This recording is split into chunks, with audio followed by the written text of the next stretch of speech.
Small golden honeybees and fat, furry, banded bumblebees in a variety of hues flit from flower to flower, pushing their tongues deep inside the petals to reach stores of nectar or pollen to feed their colonies. These industrious insects play a vital role on our planet. We need bees because more than 1/3 of our food we have on our tables is directly pollinated by honeybees. More than 85% of all plants are actually relying on bees.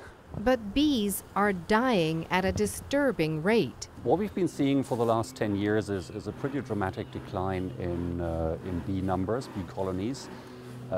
This particular year, when you talk to our local bee inspector, they would say, well, on the island we lost 30 to 40% of the bees last year. Here's some new nectar, matured honey, food and brood. The cause and decline is something that attracts a lot of research. Mostly it has to do with the environment, and that's a complex sort of topic. Everybody's looking for simple answers. If we change one thing, it will bring the bees back. It seems to be a combination of things that's causing the decline, including the use of pesticides, the loss of the environment, monoculture, many areas that have contributed to the decline of bees. Nanaimo Beekeepers spend a lot of time educating us about the importance of these pollinators and encouraging us to create bee-friendly environments or even to consider raising bees as a worthwhile hobby. So down here you see the difference between honey that has been capped and has not been capped. Beekeeping is easy. You need to put your mind to it. It's a little more work than a cat, but much less than a dog.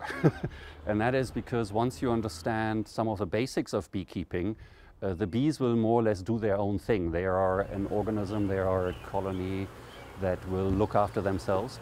The hive and bees need to be seen as like a super organism. There's just one queen, as everybody knows. That one queen is not the ruler of the hive, which is what a lot of people assume. She's basically the one that lays eggs, and that's her job. And she's very good at this. She lays about 1,000 to 1,500 eggs a day under good conditions. It takes 21 days for the bee to hatch, and after that they do their thing in their lifetime, and that includes going through a period where they look after the brood. Eventually they might become a guard bee, sort of defending the hive, and then they go out there as foragers and try to bring in pollen and nectar, and when it's time for them, they die, and they normally do this in the fields. Cultivating bees has been going on for thousands of years. Honey production is what got me into beekeeping to start with. I loved honey, and then I learned more about bees and their social behavior, and all of this is fascinating as well. The average worker bee produces about 1/12 of a teaspoon of honey in her lifetime. Even in my little yard here, I can have completely different honey from one hive to the next, and from if I harvested in June or if I harvested in August, and you put them in a jar and they look completely different. Depending on the flower, the nectar the bees get. Wild bumblebees also play an important role and often create little nests in convenient places in our yards. We get a lot of calls as a bee club to, well, can you come out? We have some bees in our yard, and most of the time they are bumblebees. So we encourage people to leave them where they are. Come winter, come fall, they will look for a new space. So if you could leave them there to support the environment, to support pollination, we strongly encourage that.